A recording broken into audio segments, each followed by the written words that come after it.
It's Katherine Mansfield's birthday, and she's furious. Her husband has forgotten. Telegram to her husband, J.M. Murray, 14th of October, 1920. Wire received, but look here, it's my birthday. Letter to her husband the same day. Every morning I have a seawater bath in a saucer, and today, after it, still wet, I stood in the full sun to dry, both windows wide open. One can't help walking about naked in the mornings. One almost wades in the air. As for my old feet, I've never felt them since the first days I was here. Never dream of wearing that awful strapping or anything. I'm writing facing Italy. Great mountains, grey gold, with tufts of dark green against a sheer blue sky. Yes, I confess, it is very hard to wait for you. Can we hope for more than, how many, springs and summers?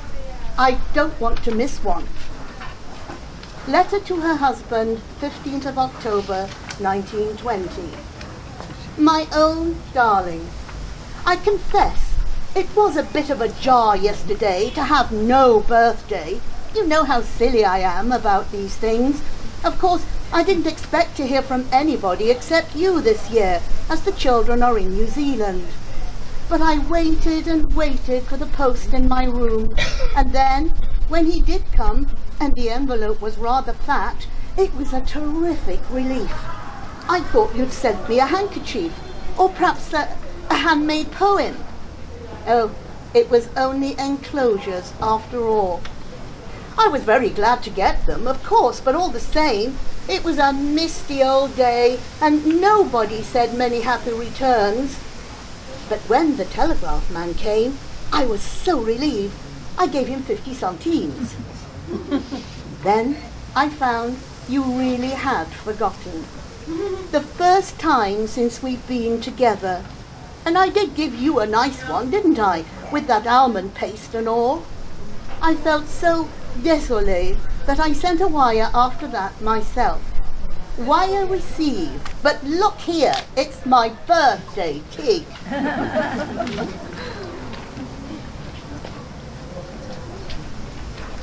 Alors, un extrait de la nouvelle qui s'intitule « La femme de chambre ». Cette nouvelle a été écrite à Menton, ici, en octobre 1920. Dans cette nouvelle, on n'entend que la femme de chambre qui parle à sa patronne. Et voilà ce qu'elle lui dit. Elle lui parle de sa jeunesse. Pas si jeune que ça, j'avais 13 ans passés. Et je ne me souviens pas de ne m'être jamais sentie, enfin, une enfant comme qui dirait. Voyez-vous, je portais un uniforme, et puis d'une chose à l'autre, Madame la baronne m'avait fait mettre dès le début des cols et des manchettes. Aussi, une fois ça m'est arrivé de me sentir gosse. C'était cocasse. Voilà comment ça s'est fait. Madame avait ses 2 petites nièces en visite chez elle, et nous étions à la campagne en ce moment-là. Là, et il y avait la foire au village. Voyons, Hélène, me dit-elle, je veux que vous m'emmeniez les demoiselles faire une promenade à dos d'âne. Et nous voilà partis. Les petites étaient des amours, toutes sérieuses. Elles me tenaient chacune une main. Mais une fois arrivées à l'endroit où on louait les ânes, elles furent trop timides pour vouloir monter. Alors on resta à regarder les bêtes à la place. Ils étaient si beaux, ces ânes. Je n'en avais jamais vu d'autres que ceux qui traînent les charrettes. Ceux-là, c'étaient des ânes, comme qui dirait, de plaisance. Ils étaient d'un beau gris d'argent, avec des petites selles rouges, des brides bleues, des clochettes aux oreilles qui tintaient. Et de grandes filles, même plus âgées que moi, étaient montées dessus et s'amusaient tant. Sans rien faire de vulgaire, madame, ce n'est pas ce que je veux dire, hein. Elles avaient du plaisir, voilà tout. Et je ne sais pour quelle raison, mais le trot des petites pattes des ânes, leurs yeux si doux, leurs oreilles soyeuses, me donnèrent une envie folle de faire une promenade. Naturellement, c'était impossible. J'avais à garder mes petites demoiselles. Et puis, de quoi aurais-je eu l'air, perché dessus, avec mon uniforme? Mais tout le reste du jour, je ne fis que penser aux ânes, et toujours aux ânes. Il me semblait que j'éclaterais si je n'en parlais pas à quelqu'un.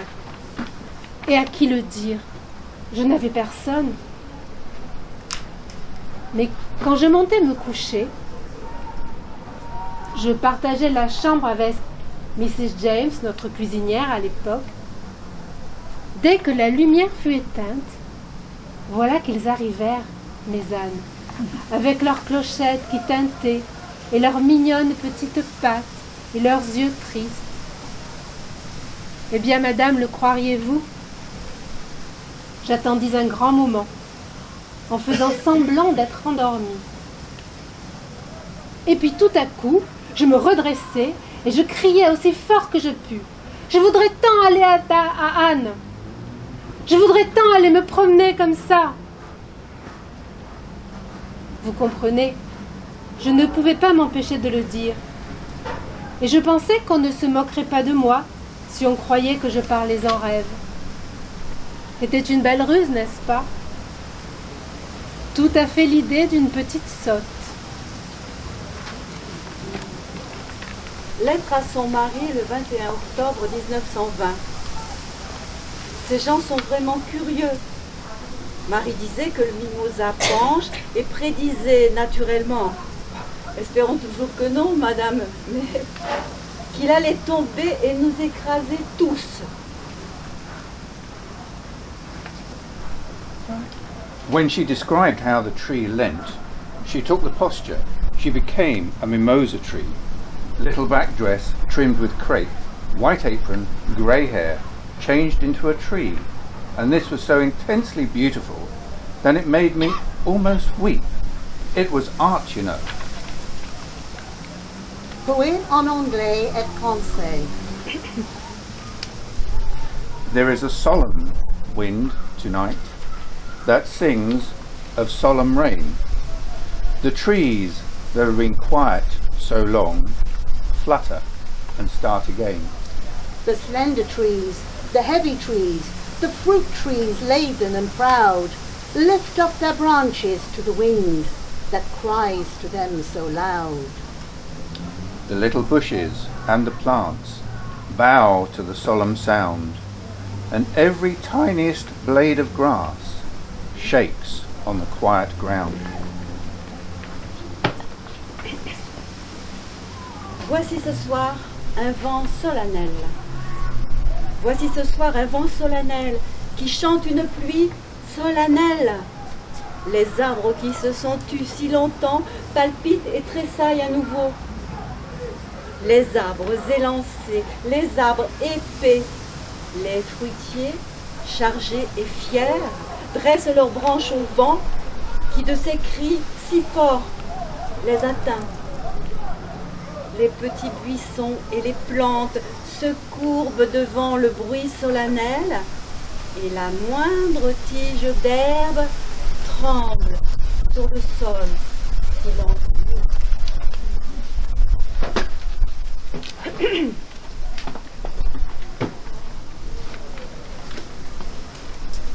Lettre à son mari, octobre 1920. J'aime ce pays de plus en plus. Il vous pénètre comme la Nouvelle-Zélande me pénétrait. Je veux dire que là-bas, si j'allais me promener et m'étendais sous un pin en regardant les touffes de nuages à travers les branches, je reviens à la maison avec le pain en plus. Comprenez-vous? Ici, c'est tout pareil. Pourquoi n'éprouvais-je rien de semblable en Angleterre? Dieu le sait. En Angleterre, ma clarté s'éteint ou bien elle n'est qu'une pauvre petite lueur.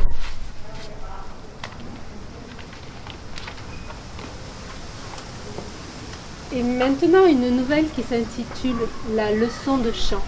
Je vais vous présenter en français d'abord, puis après le lire en anglais.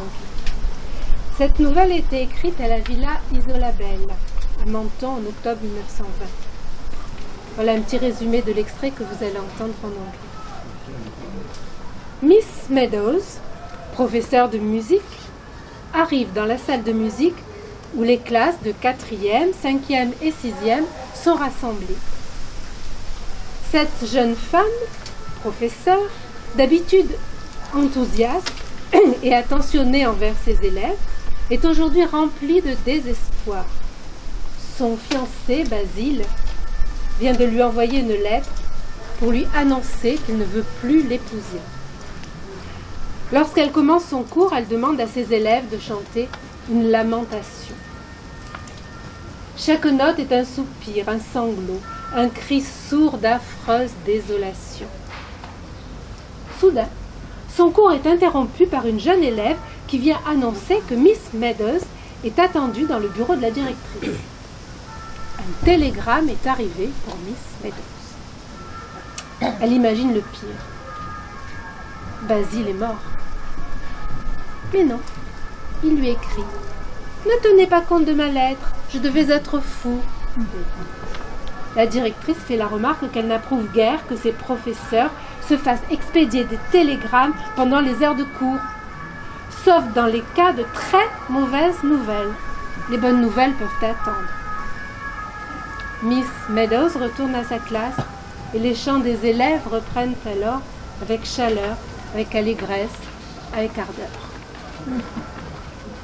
The singing lesson, written at the Villa Bella Isola, Menton, October 1920, exactly 101 years ago. Forms 4, 5 and 6 were assembled in the music hall. The noise was deafening. On the platform by the piano stood Mary Beasley, Miss Meadows' favourite, who played accompaniments. She was turning the music stool when she saw Miss Meadows. She gave a loud warning, "Shh, girls!" And Miss Meadows, her hands thrust into her sleeves, seized the baton under her arm, strode up the centre of the aisle, mounted the steps, turned sharply, seized the brass music stand and planted it in front of her, and gave 2 sharp taps with her baton for silence. Silence, please, immediately! And, looking at nobody, her glance swept over that sea of coloured flannel blouses with bobbing pink faces and hands, quivering butterfly hair bows and music books outspread. She knew perfectly well what they were thinking. Meady is in a wax. Well, let them think it. Her eyelids quivered. She tossed her head, defying them. What could the thoughts of those creatures matter to someone who stood there bleeding to death, pierced to the heart by such a letter? I feel more and more strongly that our marriage would be a mistake. Not that I do not love you. I love you as much as it is possible for me to love any woman.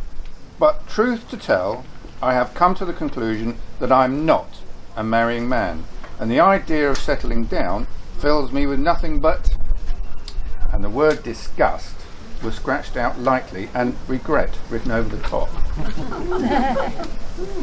Miss Meadows stalked over to the piano, and Mary Beasley, who was waiting for this moment, bent forward. Her curls fell over her cheeks while she breathed, "Good morning, Miss Meadows," and she motioned towards, rather than handed to her mistress, a beautiful yellow chrysanthemum. This little ritual of the flowers had been gone through for ages and ages, quite a term and a half. It was as much part of the lesson as opening the piano. But this morning, instead of taking it up, tucking it into her belt while she leant over Mary and said, "Thank you, Mary, how very nice," turned to page 32. What was Mary's horror when Miss Meadows totally ignored the chrysanthemum, made no reply to her greeting, but said instead in a voice of ice, "Page 14, please, and mark the accents well." Staggering moment. Mary blushed until the tears stood in her eyes. But Miss Meadows was gone back to the music stand. Her voice ran through the music hall. "Page 14. We will begin with page 14, a lament. Now, girls, you ought to know it by this time. We shall take it all together, not in parts, all together and without expression. Sing it, though quite simply, beating time with your left hand." She raised the baton. She tapped the music stand twice. Down came Mary on the opening chord. Down came all those left hands beating the air, and in chimed those young, mournful voices.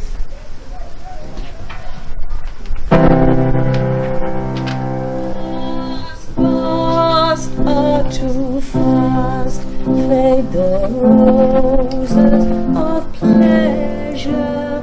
Soon autumn yields unto winter drear.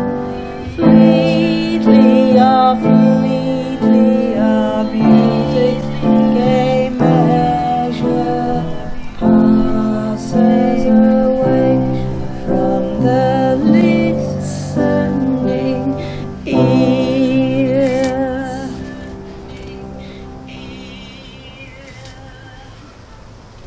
Good heavens!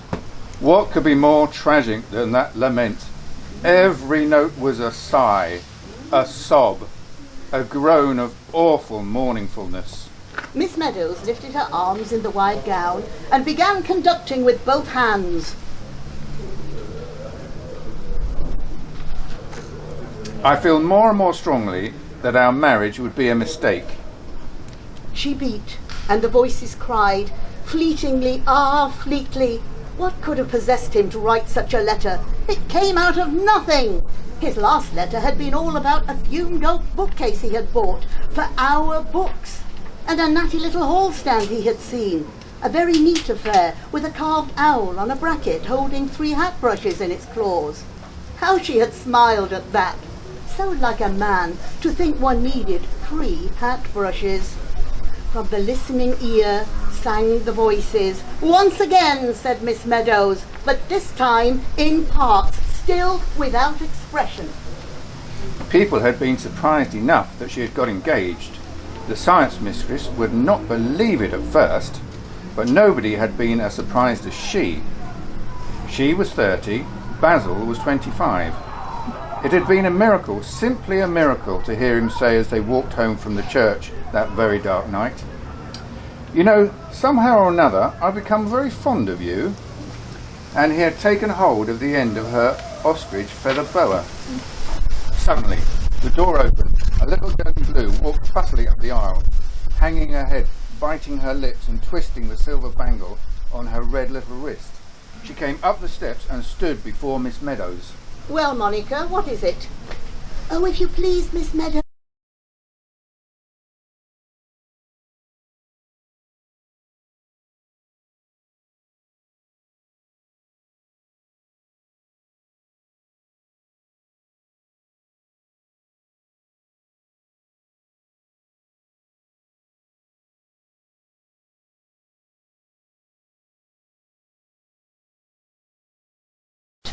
"Good news, Miss Meadows, will always keep you know."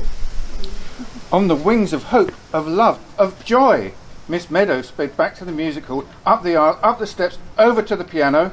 "Page 32, Mary," she said, "page 32. And picking up the yellow chrysanthemum, she held it to her lips to hide a smile. Then she turned to the girls, rapped with her baton, "Page 32, girls, page 32.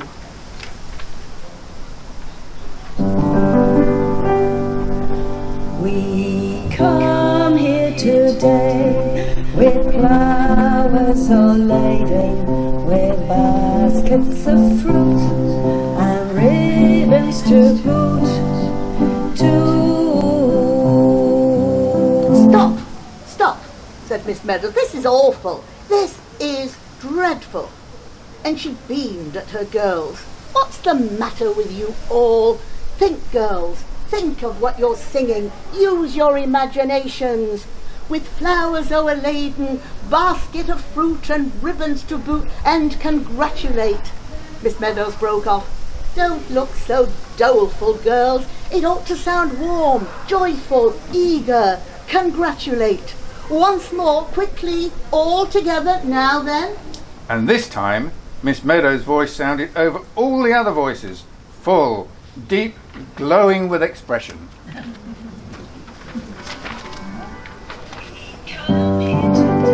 We come here today with flowers all laden, with baskets of fruit and ribbons to boot, to congratulate, to congratulate. Voilà.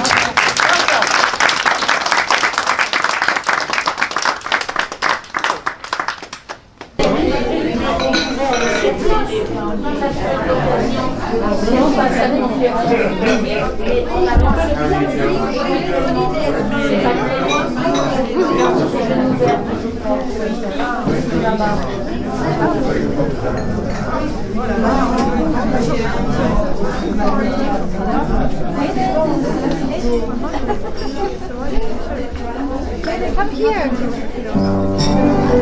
We come here today with flowers on the way, with baskets of fruit and ribbons to boot,